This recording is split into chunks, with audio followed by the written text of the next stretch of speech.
seakan-akan memakai gayung, kemudian mengusapkan ke mukanya, kemudian mengusapkan ke tangannya, kemudian ke rambutnya, ke telinganya, dan ke kakinya. Berarti suruh sholat, tidak batal, karena niatnya adalah bukan memegang, niatnya tangan ini jadi gayung.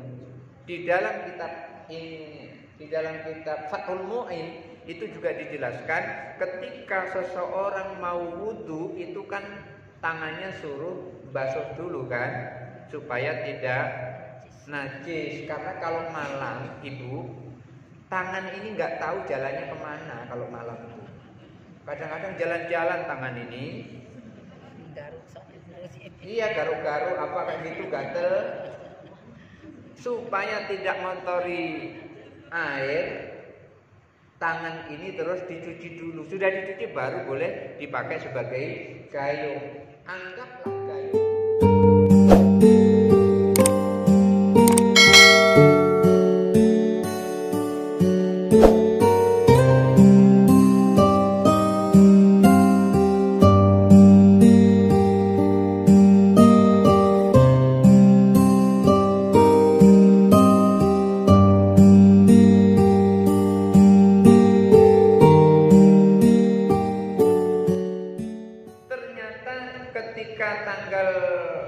Tanggal 6, 17, 18, 19, 20 masih keluar juga, wajib sholat atau tidak?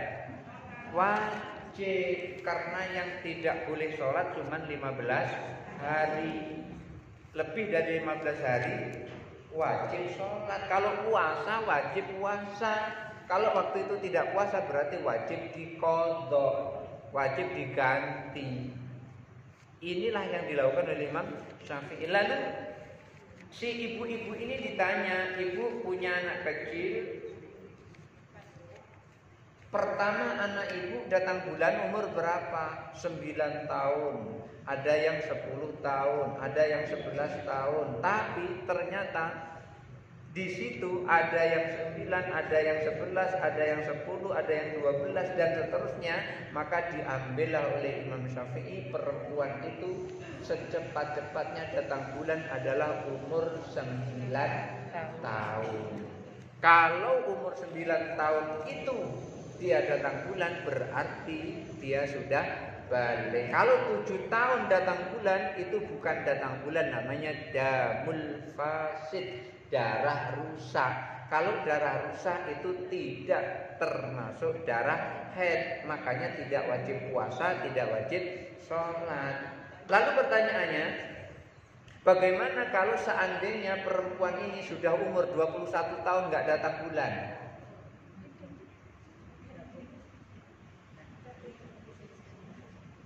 Sudah balik apa belum? 21 tahun. Bahkan dia sudah nikah. Enggak, saya ngomong seperti ini kemarin ada perempuan mendatangi saya.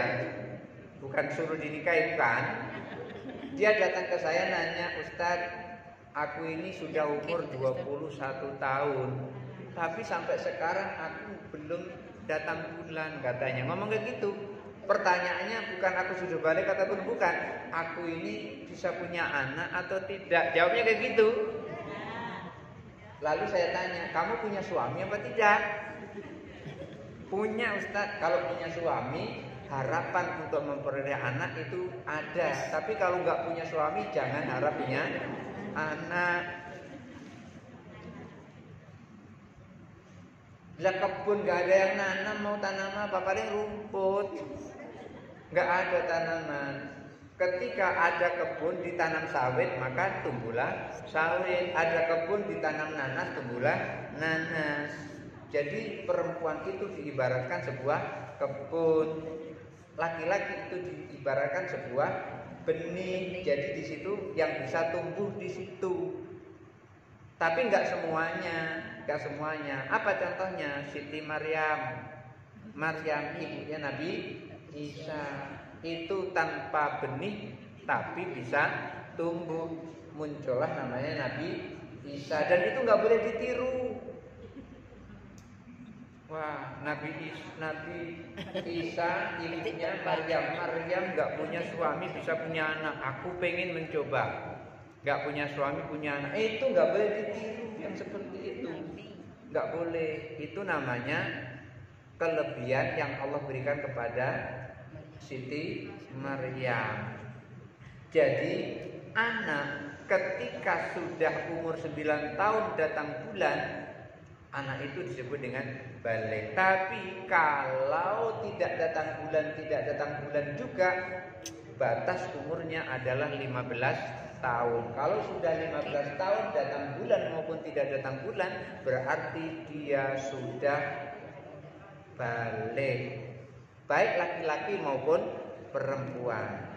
Maka laki-laki tandanya keluar tadi kan ketika dia sudah bermimpi. Kalau dia tidak pernah bermimpi sama sekali, maka umur 15 tahun itu sudah masuk pada usia balik. Dan ini orang yang seperti ini, inilah yang sudah memperoleh beban hukum wajib, haram, sunnah, makruh, mubah. Ini sudah dapat pembebanan hukum yang seperti ini. Kemudian yang kedua, al-aqlu, dia berakal. Walaupun usianya sudah balik dan dia pun sudah bermimpi, laki-laki dan perempuan itu sudah datang bulan, tapi kalau akalnya nggak sempurna, maka dia juga belum mendapat beban hukum yang 5 tadi. Ada nggak orang seperti itu? Ada perempuan sudah datang bulan dia, dan bahkan ketika datang bulan dia tidak tahu datang bulannya itu, sehingga berceceran di mana-mana. Ada yang seperti itu.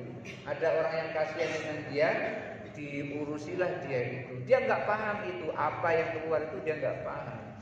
Nah, yang seperti ini tidak memperoleh hukum taklisi, tidak ada pembebanan. Laki-laki juga begitu. Ada di tempat saya itu laki-laki yang sekarang mungkin umurnya sudah 47 tahun, tapi juga belum berakal dia. Kenapa kok dikatakan belum berakal? Ketika saya punya pasir 1 mobil, mau dipindahkan dari sini ke sebelah sana. Jadi saya bilang, Biding, ini ada duitnya itu 2000-an, jumlahnya ada 10 lah, taruh begitu, atau ada 5 lah begitu. Itu ketika dikasih duit 2000-an tadi, itu langsung bekerja dan tidak akan berhenti kalau pasirnya itu belum habis. Tapi dengan syarat nanti setelah dia selesai atau jam makan harus dikasih makan lauknya ayam. Walaupun cuma dikasih duit misalnya 10.000, itu selesai kerjaannya. Itu namanya orang belum berakal. Yang seperti itu belum wajib sholat, seperti itu belum wajib puasa, belum mendapat beban. Kenapa? Walaupun sudah balik, tetapi akalnya belum sampai. Berikutnya, wa bulughud da'wati, dakwah sampai kepada orang itu. Sudah dia mendengar ada orang mengajak tentang Islam. Umpamanya ada ibu-ibu nih, umurnya sudah 40 tahun, sudah datang bulan, bisa membedakan mana uang 10.000 dan mana uang 100.000, bisa bedakan. Tetapi tinggalnya di tengah hutan dan belum pernah ketemu dengan orang yang menyampaikan tentang Islam, maka orang seperti itu juga tidak pernah memperoleh kewajiban sholat. Karena apa? Dakwah belum sampai kepada orang itu. Kecuali kalau sudah pernah ada yang menyampaikan, apakah lewat YouTube, apakah lewat radio, apakah lewat apa saja, yang penting ada ajakan tentang itu, lalu dia tertarik, lalu ada ajakan seperti itu, dia masuk Islam, maka orang yang seperti itu wajib sholat, wajib puasa, wajib menunaikan ibadah haji kalau telah mampu. Tapi dengan cara dakwah telah sampai kepadanya. Ada orang yang mengajak dia masuk ke dalam Islam, seperti Kayak Ustadz Asman Hatta namanya. Asman Hatta itu adalah orang yang suka mengislamkan orang Kubu, orang suku Kubu. Kenapa kok begitu? Saya tahu karena saya yang menguji skripsinya waktu dia kuliah di tingkat akhir di Stai Ma'arif. Asman Hatta namanya. Kemudian orang-orang Kubu yang sudah diislamkan tadi pernah ditarik di dalam forum, dimasukkan ke hotel waktu itu untuk dibahas bagaimana mengembangkan Islam ke daerah orang-orang pedalaman yang seperti itu. Yang berikutnya salamatul hawas. Wajibnya sholat itu kalau panca indera kita itu selamat. Kalau panca inderanya nggak selamat, ada yang rusak, nggak dengar sama sekali, matanya buta, kupingnya nggak dengar, nggak wajib itu sholat. Coba kalau wajib sholat, zuhur nggak tahu, asar nggak tahu, misalnya tahu, nah ini sudah waktu zuhur, kupingnya nggak dengar, misalnya gitu. Atau misalnya ini sudah waktu zuhur, no, matahari sudah condong ke arah barat, matanya nggak lihat. Orang yang seperti ini tidak memperoleh beban hukum.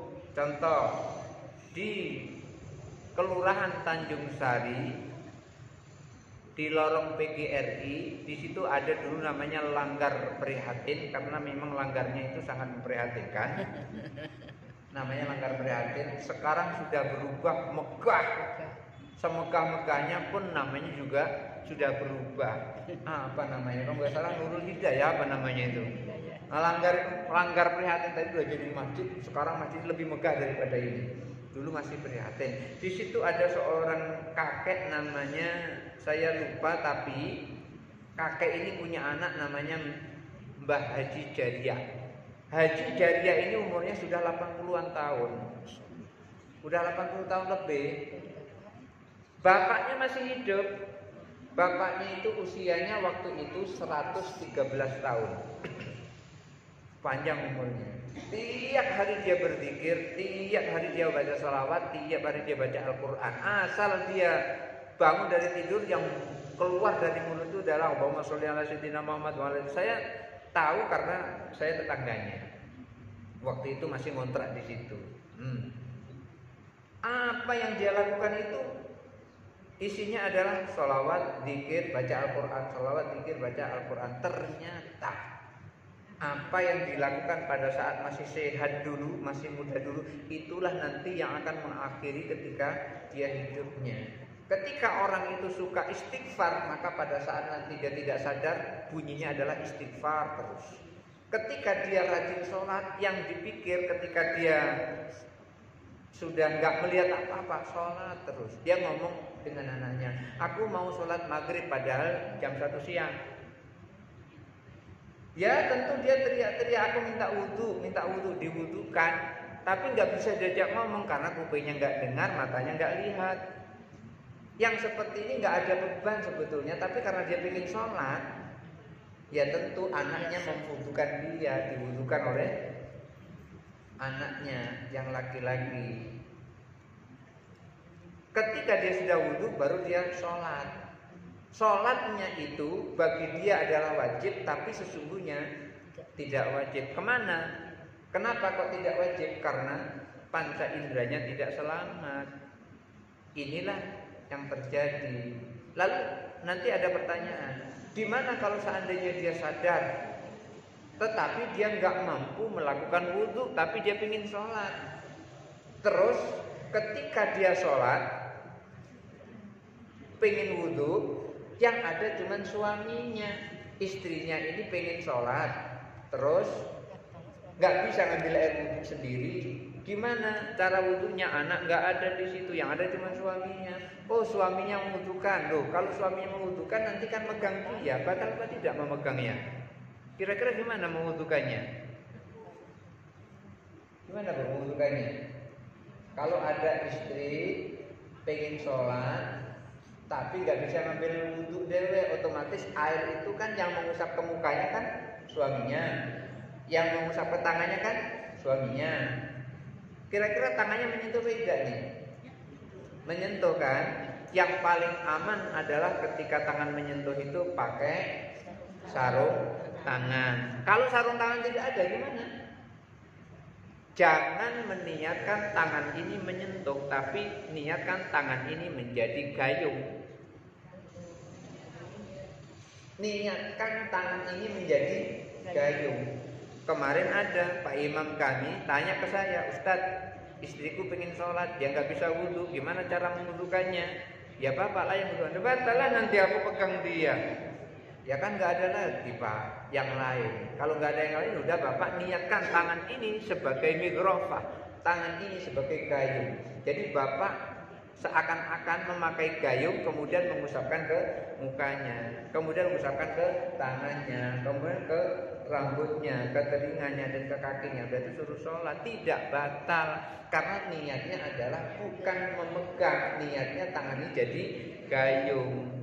Di dalam kitab ini, di dalam kitab Fathul Mu'in itu juga dijelaskan ketika seseorang mau wudhu itu kan tangannya suruh basuh dulu kan supaya tidak najis. Karena kalau malam ibu, tangan ini nggak tahu jalannya kemana kalau malam itu.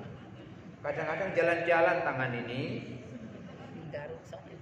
Iya, garuk-garuk apa kayak gitu, gatel. Supaya tidak mengotori air, tangan ini terus dicuci dulu. Sudah dicuci baru boleh dipakai sebagai gayung. Anggaplah gayung itu sedang terkena najis, dicuci dulu gayung itu. Maka ketika wudhu hanya satu ember itu kan rentan, nggak bisa dipakai wudhu kan. Kalau dialirkan tidak bisa, kemudian cukup digayung pakai tangan. Tapi niatnya ini adalah digunakan sebagai gayung, bukan diniatkan sebagai nyedok dengan tangan, tapi digoyahkan sebagai gayung. Maka hukumnya boleh yang seperti itu. Maka saya sampaikan kepada bapak yang bertanya tentang istrinya pengen sholat tadi, maka niatkan tangan ini sebagai gayung, bukan sebagai tangan yang memegang kulit istri. Nah, yang seperti ini, orang yang sholat seperti ini sah sholatnya dengan syarat tadi kan pengen sholat balik. Kan sholat itu wajib Bu ya. Walaupun sakit tidak bisa bangun, itu sholat tetap wajib. Kapan? Selama akalnya masih sadar. Tapi kalau akalnya nggak sadar lagi, nah itu baru sholatnya boleh minta tolong. Kalau sudah akalnya nggak berfungsi lagi, nggak sadar lagi, napasnya sudah ada, wajib sholat, tapi boleh minta tolong. Kalau di sini ada yang minta tolong boleh panggil aja saya. Saya datang, pasti saya datang. Begitu Ustaz minta tolong, aku nggak bisa sholat, tolong disolati, saya datang, saya sholati. Ya, udah, baring di situ, kita sholati. Jadi inilah syarat-syarat yang harus dilakukan bagi orang yang mukallaf, orang yang mendapat beban, yaitu balik, berakal, sampai dakwah kepadanya, dan akalnya sadar serta panca indranya tidak terganggu. Barangkali itu saja dulu yang bisa saya sampaikan. Mudah-mudahan ada manfaatnya. Hadanallahu wa iyyakum ajmain. Wallahu muwaffiq ila aqwamit thoriq. Wassalamualaikum warahmatullahi wabarakatuh. Waalaikumsalam.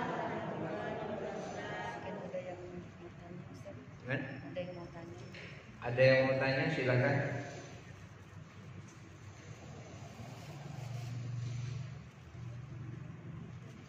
Kalau ada yang mau tanya, mudah-mudahan nggak ada gitu loh. Yang mukalaf itu apa sama dengan pikun ya? Apa Bu? Tadi kan mukalaf. Mukalaf. Sama dengan pikun gitu. Sama dengan pikun. Pikun. Oh gitu. Apakah mukalaf itu sama dengan pikun? Mukalaf itu di dalamnya tidak ada yang pikun. Kalau pikun berarti dia sudah terlepas dari mukallaf. Karena pikun itu artinya akalnya tidak berfungsi secara sempurna. Jadi kalau kita ada orang tua yang sudah makan tapi katanya belum makan, padahal di depan itu masih berserakan piring sama lauknya tuh di depan itu, makan lapar. Padahal sini masih ada itu, barusan dia makan, di sini masih belepotan di sini. Yang seperti itu termasuk yang pikun. Yang seperti itu tidak wajib sholat, tidak wajib puasa. Maka orang pikun tidak wajib melakukan sholat, orang pikun tidak wajib melakukan puasa, orang pikun apalagi tidak wajib haji. Walaupun kadang ada orang berhaji sampai di sana pikun. Kenapa? Stres. Pas lagi naik pesawat, teriak dia, per, rumahku depan itu, tolong turun. Di pesawat suruh turun, suruh berhenti, ya jatuh semua. Nah, ada kemarin itu. Karena waktu itu saya jadi pembimbing haji, pembimbing ibadah haji tahun 2012. Ada yang seperti itu. Ini pikun gara-gara stres. Kenapa stres? Perubahan cuaca. Di sini melihat banyak dedaunan, sejuk, sampai di sana nggak ada daun sedikit pun. Kemudian cuacanya kering, beda dengan di sini. Akhirnya stres. Begitu stres, itu tadi nyebut pengen turun di depan, rumahnya udah di depannya itu kiri katanya.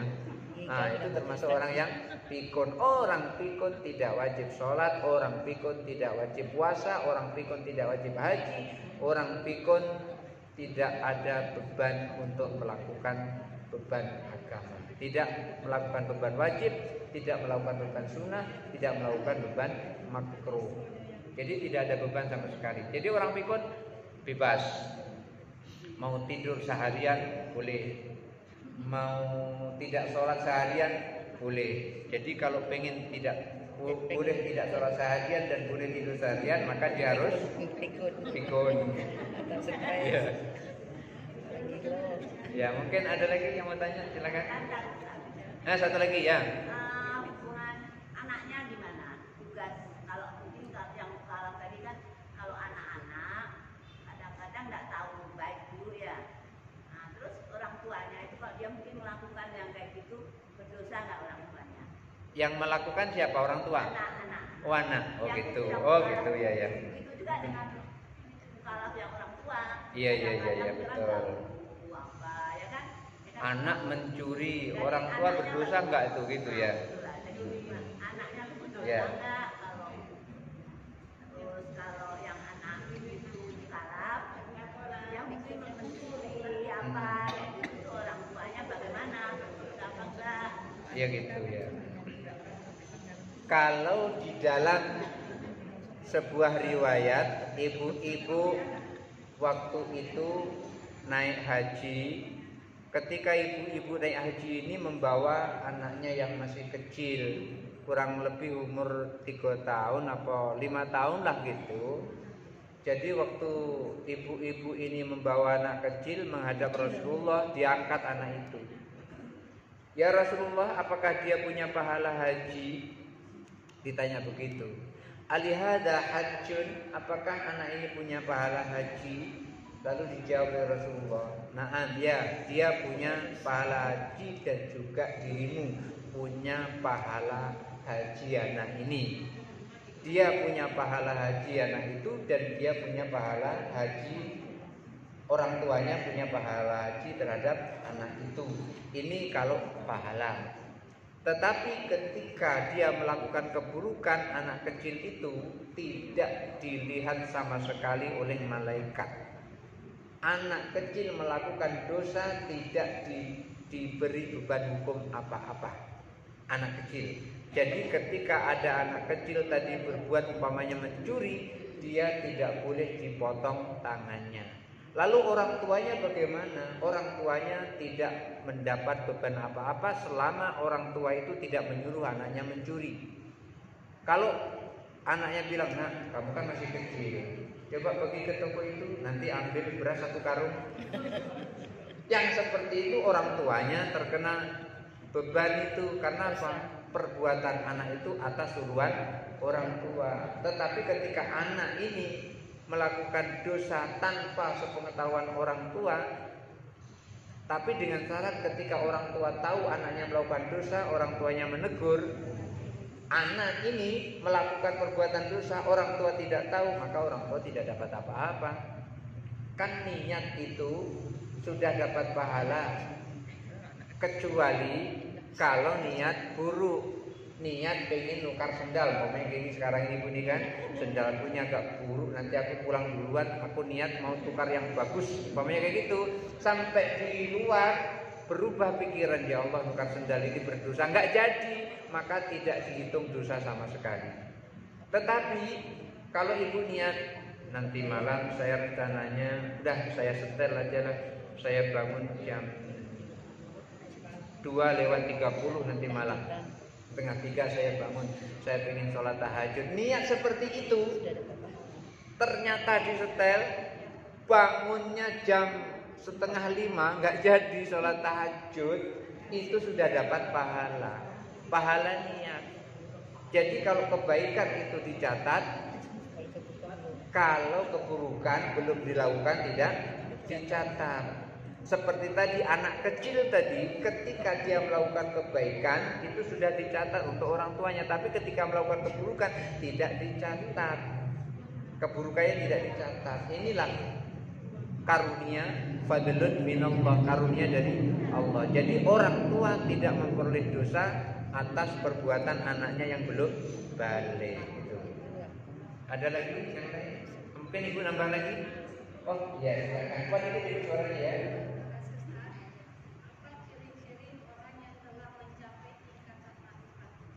Apa ciri-ciri orang yang telah mencapai tingkatan makrifat? Ciri-cirinya tahu tanda-tandanya. Ciri-cirinya tahu tanda-tandanya. Makrifat itu artinya mengetahui.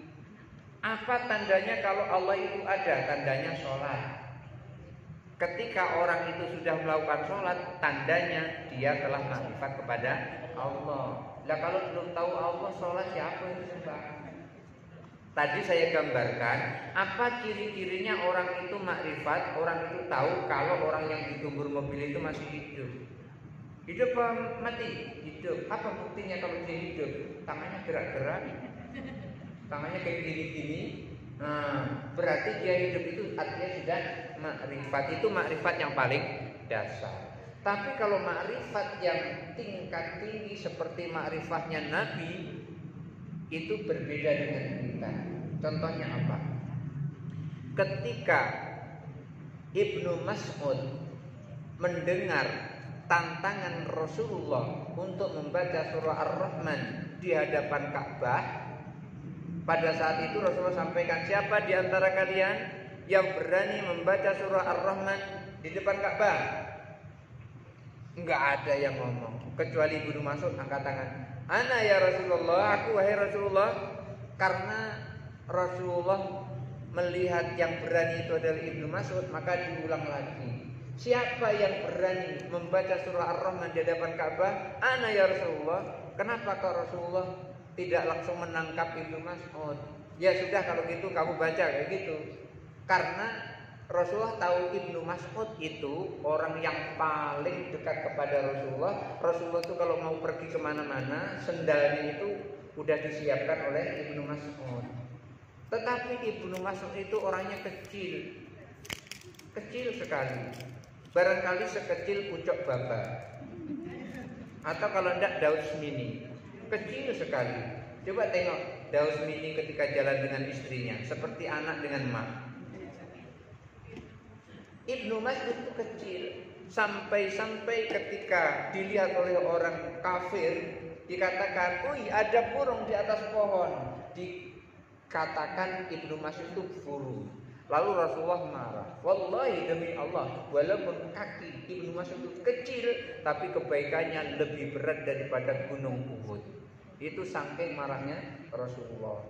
Jadi Ibnu Mas'ud itu orangnya kecil. Karena kecil tadi, maka Rasulullah ngulang lagi, siapa yang berani membaca surah Ar-Rahman?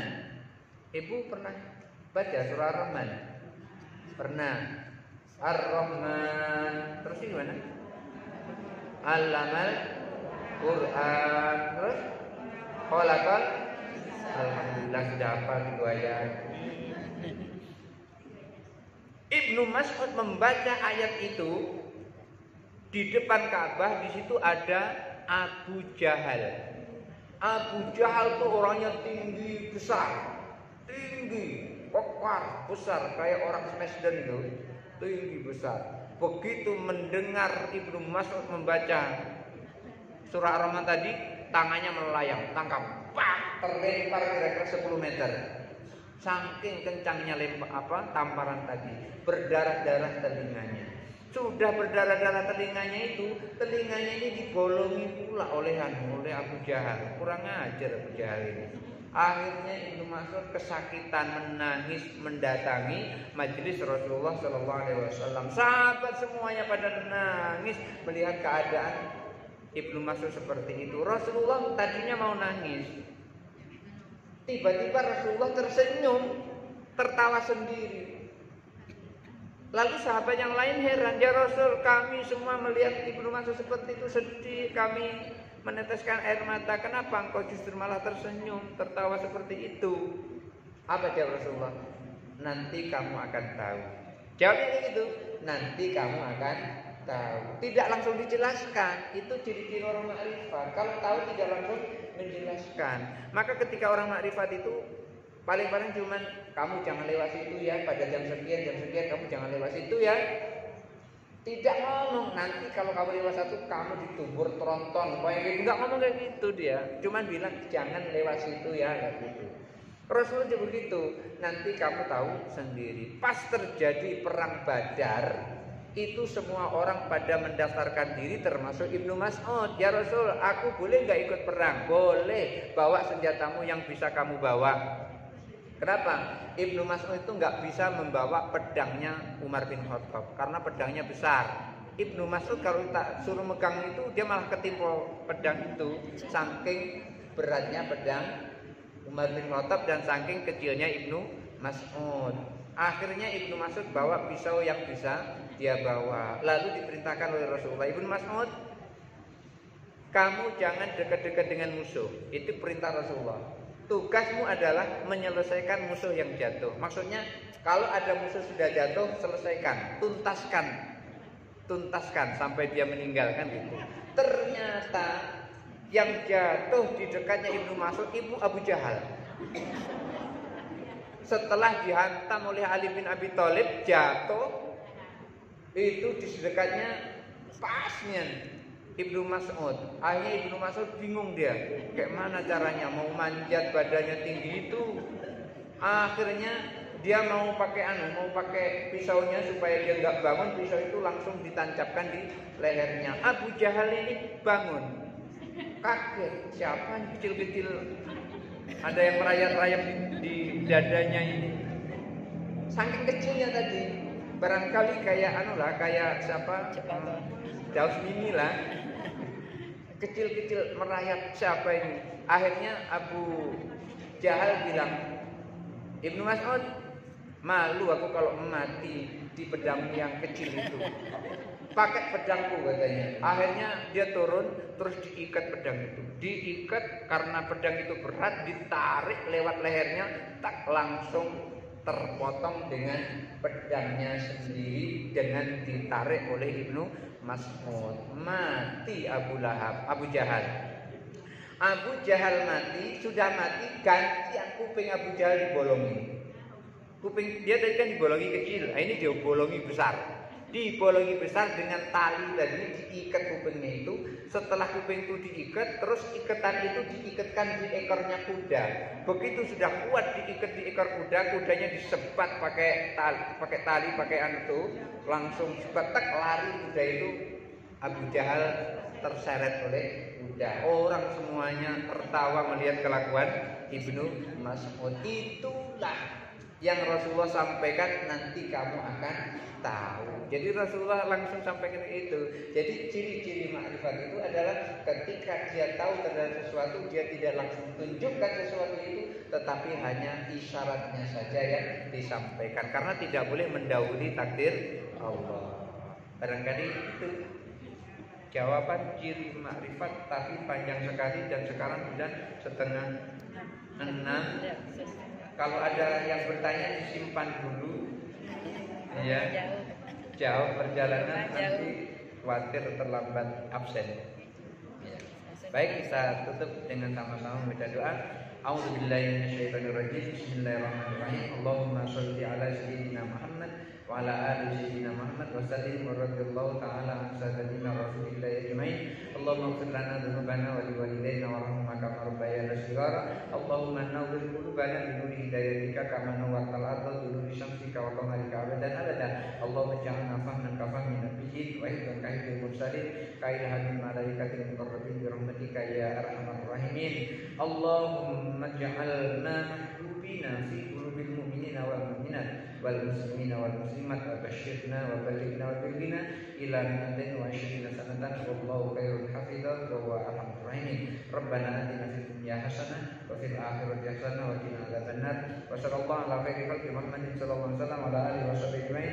Subhana rabbika rabbil izzati amma yasifun wa salamun alal mursalin walhamdulillahi rabbil alamin. Hadanallahu wa iyyakum ajmain. Wallahu muwaffiq ila aqwamit thoriq. Wassalamualaikum warahmatullahi wabarakatuh.